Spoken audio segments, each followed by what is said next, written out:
Life becomes difficult not in one dramatic moment, but in a slow tightening.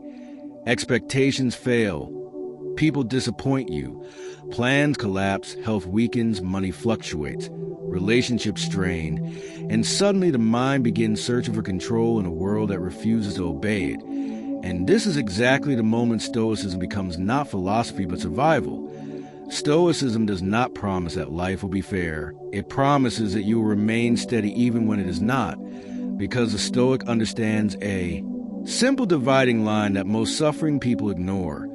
There are things under your control and things outside it, and almost all emotional pain comes from trying to control what belongs to fate. Other people's opinions, timing, luck, aging, outcomes, recognition, reputation, and even the past.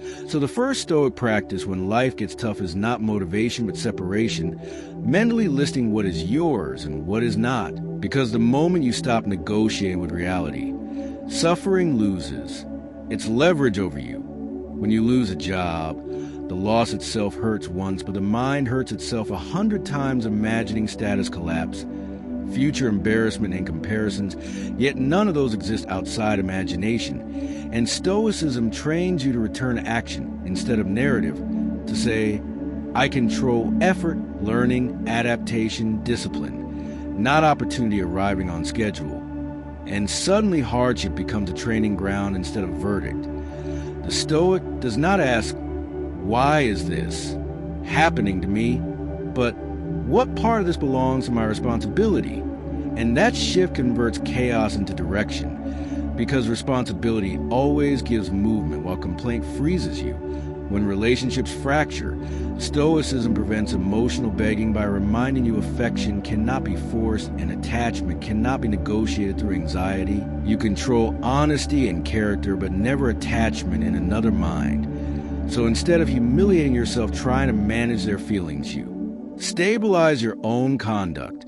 And paradoxically, dignity often restores respect faster than pursuit ever could. When anxiety about the future attacks, Stoicism teaches premeditation of adversity.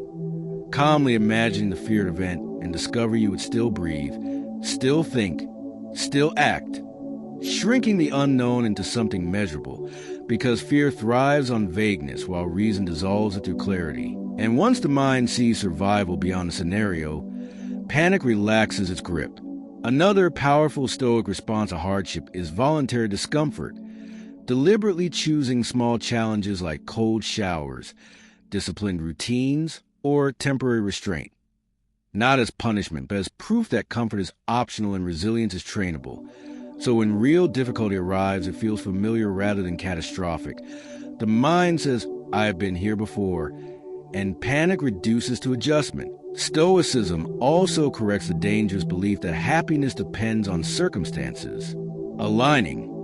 Instead, it locates peace inside interpretation, meaning two people experience the same event yet suffer differently because one argues with reality while the other collaborates with it.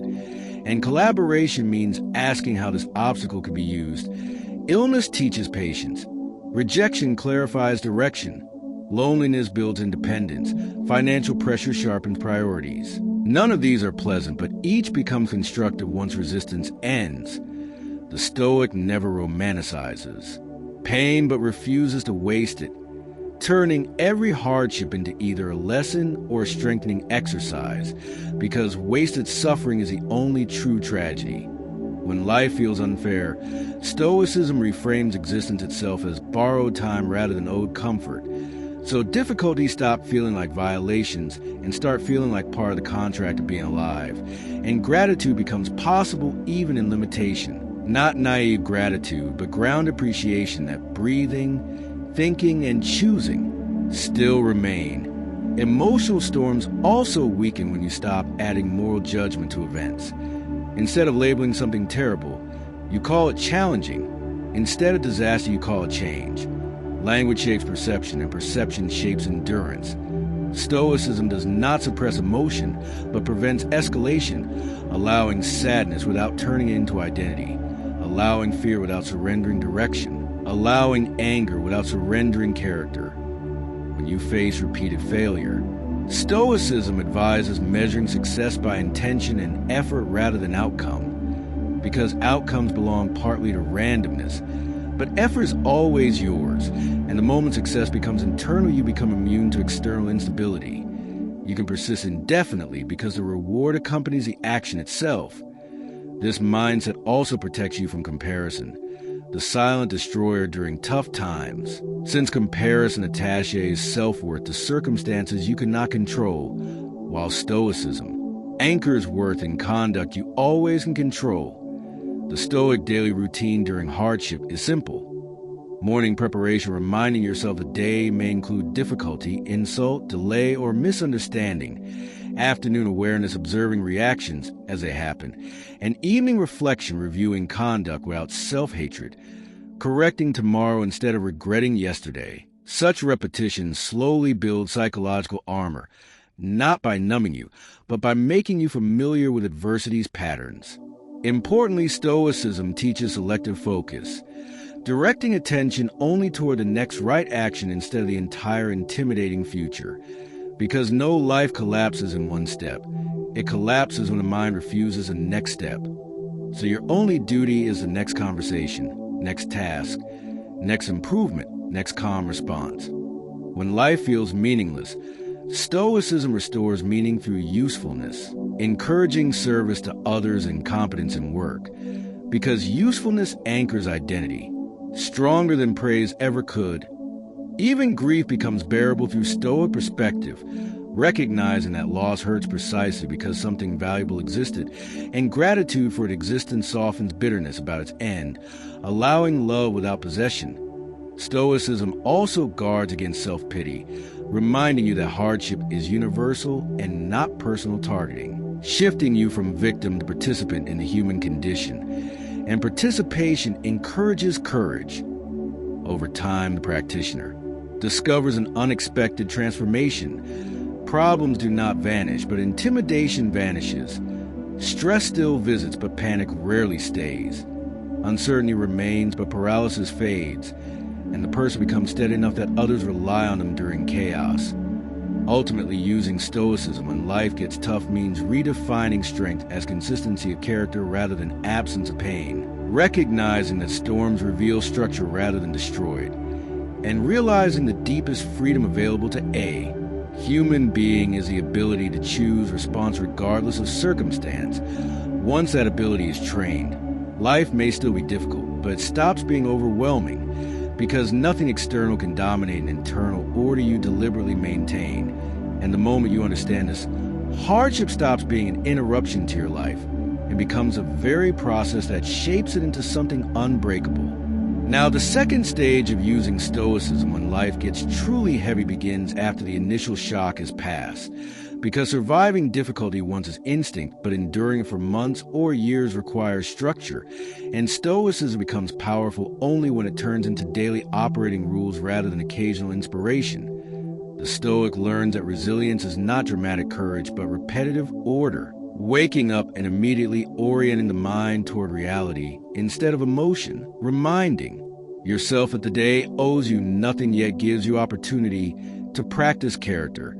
And this framing prevents resentment from accumulating, because resentment grows from unspoken expectations, while acceptance creates usable energy. When problems continue without quick resolution, long unemployment, chronic health struggles, complicated relationships, slow progress. Most people collapse not from pain, but from the feeling that effort has no visible reward. Yet Stoicism teaches delayed, meaning understanding that growth is often invisible during the process and only recognizable after distance. So you commit to action based on principle rather than motivation, because motivation depends on emotional weather while principle survives all climates. At this stage, you also stop asking whether you feel strong and start acting strong regardless of feeling, discovering that emotion follows behavior more reliably than behavior follows emotion. Meaning calm actions slowly produce a calmer mind even if you began restless. Another advanced Stoic skill is refusing personalization. Realizing events rarely happen to you, but simply happen, Traffic delays, criticism, rejection, and random setbacks lose their sting once you remove the narrative that life singled you out, and instead you treat each situation as a neutral event requiring a rational response. This single mental shift eliminates a massive portion of anger and humiliation because the ego stops interpreting coincidence as insult. Stoicism also strengthens endurance by shrinking time. You stop carrying yesterday's failure and stop predicting next year's disaster, holding only the present hour as your working space. Because a human being can bear almost any present moment but collapses under imagined months of them. So the Stoic repeatedly resets attention to what must I do right now? A question that always has an answer, while how long will this last rarely does. When dealing with difficult people, the Stoic abandons emotional negotiation and replaces it with behavioral boundaries, understanding you cannot repair every personality, but you can regulate your exposure and reaction, responding briefly, calmly, and consistently until drama loses incentive, because emotional fuel is what sustains conflict and composure quietly stars it. You also learn to rehearse hardship voluntarily in the mind, imagining loss of comfort, status, convenience, not to depress yourself, but to appreciate how little is actually required for stability. And this reduces fear of change because you already practice surviving it mentally. So real change feels like repetition instead of catastrophe. During long adversity, gratitude becomes a discipline rather than a mood, listing simple constants: breath, thought, movement, learning. So the mind stops scanning only for absence and begins recognizing presence. And this balanced perception prevents bitterness from corrupting character. Stoicism also replaces self-criticism with self-correction. Because harsh judgment wastes energy, while precise adjustment improves action, you review mistakes at night like a strategist, not a prosecutor, asking what principle failed and how to apply it tomorrow. And this approach maintains accountability without destroying confidence. Eventually, hardship reveals an unexpected gift: independence from approval, as you endure situations where praise disappears and only internal standards remain. And once you operate by your own measured conduct rather than reaction from others, stability increases dramatically because external opinion fluctuates faster than weather. Fear of the future gradually weakens too, because repeated exposure to survive difficulties rewires expectation. The mind begins to assume adaptation instead of disaster. So anticipation becomes planning rather than panic. Stoicism further teaches that meaning is constructed through contribution, even in limitation. You cannot always choose your condition, but you can always choose usefulness within it, offering patience, reliability, clarity, or support. And usefulness restores dignity when circumstances temporarily remove achievement. Another deep Stoic realization is impermanence, not as pessimism, but as relief, understanding both pain and pleasure expire. So you neither cling desperately to good moments nor despair permanently in bad ones, maintaining balance through cycles. Over long practice, you notice reactions slowing down, the gap between event and response widening enough for choice to exist. And in that gap lies freedom, because automatic reaction is slavery to circumstance, while deliberate response is mastery of self. You also stop demanding emotional comfort before action and begin acting first, trusting stability to follow behavior, which allows progress even on low-energy days. As this continues, identity shifts from someone trying to have an easy life to someone capable in any life, a transformation that removes fear of uncertainty since competence travels with you regardless of environment. The Stoic ultimately understands that life does not become easier, but you become less fragile. Problems still appear yet no longer define you. Setbacks still occur yet rarely derail you. And peace no longer depends on favorable timing, but on practice perspective. So the goal stops being to eliminate hardship and becomes to remain functional inside it. At that point, toughness is quiet, confidence is steady, reactions are measured, and even in chaos you retain direction, because Stoicism has trained you to carry order within rather than search for it outside. and the person who can maintain inner order and outer disorder cannot be defeated by circumstance, only instructed by it.